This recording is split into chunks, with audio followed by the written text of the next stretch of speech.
আসসালামু আলাইকুম। আজকে আমরা আলোচনা করব ডিএসএমএস ভর্তি ২০২৪-২৫ এই সংক্রান্ত একটি নোটিশ নিয়ে। এই নোটিশটি পাবলিশ করা হয়েছে বাংলাদেশ হোমিওপ্যাথি চিকিৎসা শিক্ষা কাউন্সিলের ওয়েবসাইট থেকে। যদিও এই ওয়েবসাইটটি আগে বাংলাদেশ হোমিওপ্যাথিক বোর্ডের ওয়েবসাইট ছিল। আপনারা উপরে দেখতে পাচ্ছেন যে এটি হোমিওপ্যাথিক বোর্ড .org এই ওয়েবসাইটের মাধ্যমে প্রকাশিত হয়েছে। আপনারা জানেন যে বাংলাদেশ হোমিওপ্যাথিক বোর্ড এখন বাংলাদেশ হোমিওপ্যাথি চিকিৎসা শিক্ষা কাউন্সিলে পরিবর্তিত হয়েছে। তো সেক্ষেত্রে এখন থেকে সকল ভর্তি বিজ্ঞপ্তি চিকিৎসা শিক্ষা কাউন্সিলের নামেই আসবে। তো আজকে আমরা 2024-25 সেশনের ডিএসএমএস ভর্তির বিষয়টা ভালো করে জেনে নেব। এখানে যেটি নোটিশটি দেখতে পাচ্ছেন, এই নোটিশটি বাংলাদেশ চিকিৎসা শিক্ষা কাউন্সিল থেকে গত 30 জুন পাবলিশ করা হয়েছে। তো এখান থেকে আমরা এটি পরিপূর্ণভাবে বিশ্লেষণ করব, তাহলে সহজেই আপনারা এই বছরের ভর্তি সম্পর্কে জানতে পারবেন। আপনারা জানেন যে বিগত বছরগুলোতে কোনো ভর্তি পরীক্ষা ছাড়াই বাংলাদেশ হোমিওপ্যাথিক মেডিকেল কলেজগুলোতে ভর্তি হওয়া যেত। তো এই বছর থেকে বাংলাদেশ হোমিওপ্যাথি চিকিৎসা শিক্ষা কাউন্সিলের অধীনে ভর্তি পরীক্ষার মাধ্যমে ভর্তি অনুষ্ঠিত হবে। প্রথমেই বাংলাদেশ হোমিওপ্যাথি শিক্ষা চিকিৎসা কাউন্সিলের অধীনে পরিচালিত স্বীকৃতিপ্রাপ্ত বেসরকারি হোমিওপ্যাথিক মেডিকেল কলেজ 2024-25 শিক্ষাবর্ষের যে ডিএসএমএস ভর্তি প্রথম বর্ষে, সেই ভর্তির আহ্বানের জন্য এই নোটিশটি দেওয়া হয়েছে। প্রথমে বলেছে ভর্তি কমিটির একটি ভর্তি কমিটি তৈরি করা হয়েছে কাউন্সিল কর্তৃক। সেই কাউন্সিল করে ভর্তি কমিটি এবারে ভর্তি সম্পন্ন করবে। এরপরে বলা হয়েছে যে ভর্তির জন্য ফর্ম ছাড়া হবে। এই ফর্মগুলো আমাদের যে কলেজগুলো আছে এই কলেজগুলো থেকে সংগ্রহ করা যাবে। 3 নম্বরে বলা হয়েছে যে এই যে ভর্তির যে তথ্য আপনাদের ফর্ম পূরণের পর সেটার সফট কপি তা মেইল করতে হবে। এই মেইলটা bsmec.admission@gmail.com এবং হার্ড কপি কাউন্সিলের নির্ধারিত তারিখের মধ্যে প্রেরণ করতে হবে। এইটা পাঠাবে আপনাদের কলেজ এইটা আপনাদের কলেজ কাউন্সিলকে পাঠাবে এবং তারা সফট কপি মেইল করে দেবে। 4 নম্বরে ভর্তির জন্য আবেদনকৃত ছাত্রছাত্রীকে কাউন্সিল কর্তৃক প্রণয়নকৃত প্রশ্নপত্রের মাধ্যমে স্ব কলেজে নির্ধারিত কেন্দ্রে কাউন্সিল কলেজে নির্ধারিত তারিখে ভর্তি কমিটির তত্ত্বাবধানে অনুষ্ঠিত লিখিত পরীক্ষা অংশগ্রহণ করতে হবে। অর্থাৎ আপনি যে ফর্মটি জমা করবেন, আপনি এই ফর্মটি গ্রহণ করার পর ফর্মটি জমা দেওয়ার পরে আপনাদের নির্দিষ্ট ডেট দেওয়া হবে আপনাদের ভর্তি পরীক্ষার জন্য। সেই ভর্তি পরীক্ষার দিন আপনি কাউন্সিলের অধীনে লিখিত পরীক্ষায় অংশগ্রহণ করবেন। 5 নম্বরে বলেছে লিখিত পরীক্ষায় উত্তীর্ণ থেকে মৌখিক পরীক্ষার মাধ্যমে মেধাক্রমে ভিত্তিতে ভর্তির জন্য প্রাথমিকভাবে মনোনীত করে প্রদত্ত হবে, সেটা আবার এই ইমেইলে হার্ড কপি কাউন্সিল অনুমতির জন্য প্রেরণ করতে হবে। আপনাদের যে ভর্তিতে লিখিত পরীক্ষা যারা উত্তীর্ণ হবে তাদের যে তালিকা, সেই তালিকা সফট কপি এবং হার্ড কপি কলেজ কাউন্সিলে পাঠাবে। 6 নম্বরে আপনাদের ভর্তি পরীক্ষার নম্বর বন্টন দিয়ে দেওয়া হয়েছে, যেমন বাংলায় 15 মার্ক, ইংরেজিতে 15 মার্ক, সাধারণ জ্ঞানে 15 মার্ক এবং বিজ্ঞান বিষয়ে আছে 15 মার্ক। এখানে আছে 60 মার্ক। পর মৌখিক ভাবে থাকবে 30 মার্ক এবং সনদ মূল্যায়নে থাকবে 10 মার্ক। তো এইখানের যে সাবজেক্টগুলো এগুলো আসলে এর আগে কখনো এইভাবে পরীক্ষা হয়নি। তো এই সাবজেক্টগুলো সম্পর্কে আপনাদের মোটামুটি ধারণা থাকা দরকার, বিশেষ করে বাংলা, ইংরাজি, বিজ্ঞান, সাধারণ জ্ঞান।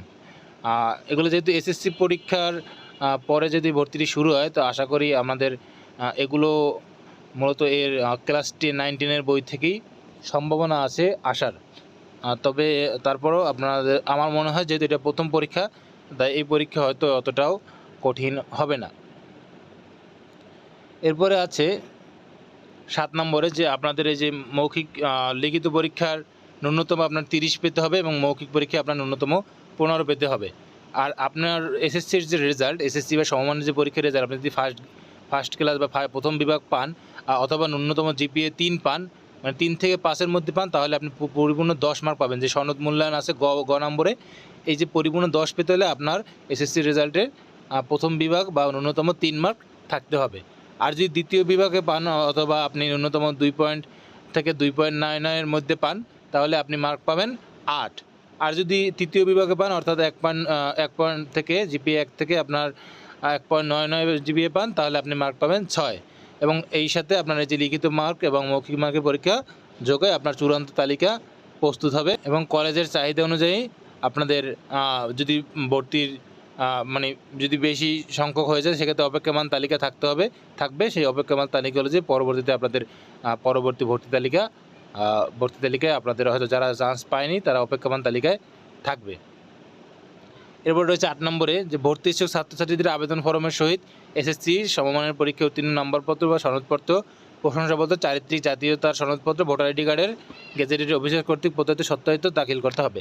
অর্থাৎ আপনার এই যখন আপনি চান্স পেয়ে গেছেন তখন আপনার আবেদন ফর্মের সাথে এসএসসি বা তার সমমানের পরীক্ষার যে আপনার মার্কশিট, সেই মার্কশিট এবং অথবা সার্টিফিকেট এবং প্রশংসাপত্র লাগবে এবং চারিত্রিক সনদ লাগবে। আপনার কাউন্সিলের কাছ থেকে যে চারিত্রিক সনদ আপনি পেতে পারবেন বা প্রশংসাপত্র পেতে পারেন, এবং জাতীয়তার সনদপত্র অথবা ভোটার আইডি কার্ডের একটা ফটোকপি যেটা সত্যায়িত থাকবে আপনার গেজেট অফিসের দ্বারা, সেটা দাখিল করতে হবে। যদিও বিগত সালগুলোতে ফটোকপি দ্বারা জমা দেওয়া হয়েছে, সেক্ষেত্রে আপনি আপনার যে কলেজে ভর্তি হবেন সেই কলেজের যে ব্যক্তিবর্গ আছে তাদের সাথে যোগাযোগ করতে পারেন যে আসলে ফটোকপিতে হবে কি না। তাহলে আপনারা তাদের সাথে যোগাযোগ করে এই ফটোকপিগুলো দিয়ে সাহায্যে আপনি ভর্তি কমপ্লিট করতে পারবেন। আবেদনপত্র বিতরণ শুরু হয়েছে গত পয়লা জুলাই থেকে কলেজগুলো থেকে আবেদনপত্র বিতরণ শুরু হয়েছে এবং এটা সর্বশেষ 15 সেপ্টেম্বর পর্যন্ত এই আবেদন আপনারা গ্রহণ করতে পারবেন কলেজ থেকে। এবং কলেজ সেই 17 তারিখের মধ্যে সেই আবেদন আপনাদের কাউন্সিলে পাঠাবে এবং ভর্তির প্রবেশপত্র আপনার বের করবে তারা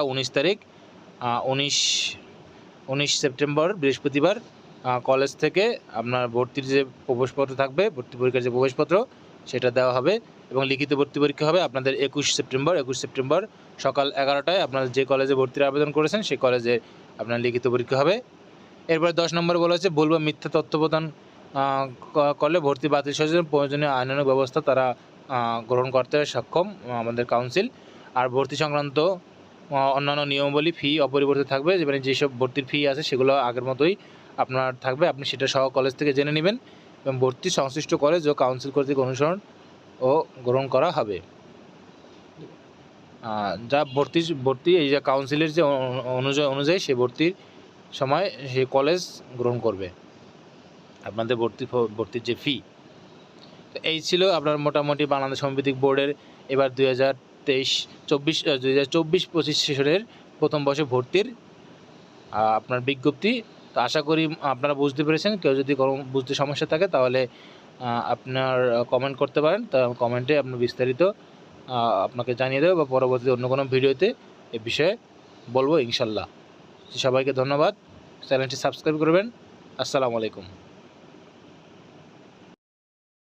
আরেকটি বিষয়, যারা জানতে চান যে বয়স সীমা আছে কিনা বা কোনো বিভাগ নিয়ে পড়তে হবে কিনা, তাদের জন্য বলতে রাখি যে ডিএসএমএস ভর্তির ক্ষেত্রে এখনও কোনো বয়স সীমা নির্ধারণ করা হয়নি। অর্থাৎ আপনি যদি এসএসসি পাস করে থাকেন যে কোনো সময় যে কোনো সালে, তো আপনার বয়স যতই হোক না কেন আপনি ভর্তির আবেদন করতে পারবেন। আর কোনো বিভাগ লাগবে কিনা না, সায়েন্স, কমার্স, আর্টস, আপনি যে কোনো বিভাগ থেকে আপনি ডিএসএমএস ভর্তির আবেদন করতে পারবেন।